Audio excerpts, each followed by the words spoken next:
Sebagai presiden dengan masa jabatan terlama di Indonesia, Soeharto adalah salah satu tokoh militer Indonesia yang punya kedekatan dengan sejumlah jenderal. Namun ada beberapa jenderal baik di tubuh TNI maupun Polri yang terkesan dimatikan oleh Soeharto. Yang pertama adalah Jenderal Besar TNI AH Nasution. Abdul Haris Nasution adalah tokoh militer sekaligus Menteri Pertahanan dan Keamanan tahun 59 sampai 66. Nasution merupakan salah satu jenderal yang sengaja dibuat tidak naik karirnya oleh Soeharto. Berposisi sebagai senior, Nasution mempunyai hubungan yang sangat berdinamika dengan juniornya Soeharto.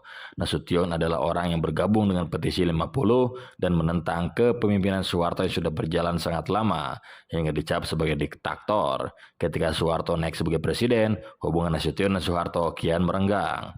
Nasution sempat menjadi ketua MPRS, tapi lembaga pemerintahan itu justru ditumbangkan Soeharto ketika Nasution sedang memimpin. Setelah itu, Nasution membuat buku yang menjabarkan kesannya selama di MPRS. Namun, buku tersebut juga dilarang beredar oleh pemerintahan Soeharto. Selain itu, gerak-gerik Nasution juga sangat diawasi oleh aparat hingga dicekal dengan tidak diperbolehkan berbicara di berbagai universitas. Yang berikutnya adalah Jenderal Polisi Hugeng Iman Santoso, seorang jenderal polisi yang terkenal akan kejujuran serta integritasnya.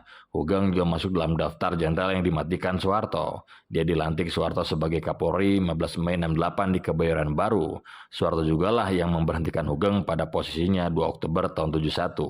Sama dengan Nasution, Hugeng bergabung dengan petisi 50 dan menangani berbagai kasus.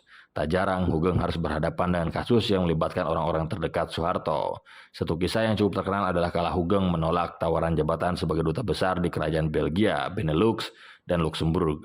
Mendengar penolakan itu, Soeharto langsung memanggil Hugeng ke cendana. Presiden kedua tersebut terlihat sangat kecewa hingga mengeluarkan pernyataan bahwa tidak ada lagi lowongan di Indonesia untuk seorang Hugeng.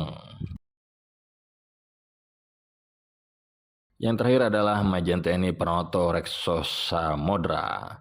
Posisi Menteri Panglima Angkatan Darat pada Oktober 65 dijabat oleh Majen TNI Pranoto Reksosa Modra.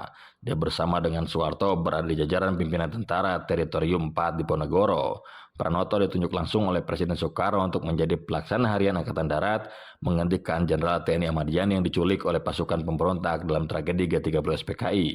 Saat Yani dinyatakan hilang, hubungan Pranoto dan Soeharto dikabarkan kurang harmonis meski sudah ditunjuk sebagai pengganti sementara Yani, dengan Pranoto tidak bisa bertemu presiden sebab kala itu pimpinan Angkatan Darat sudah diambil alih oleh Soeharto.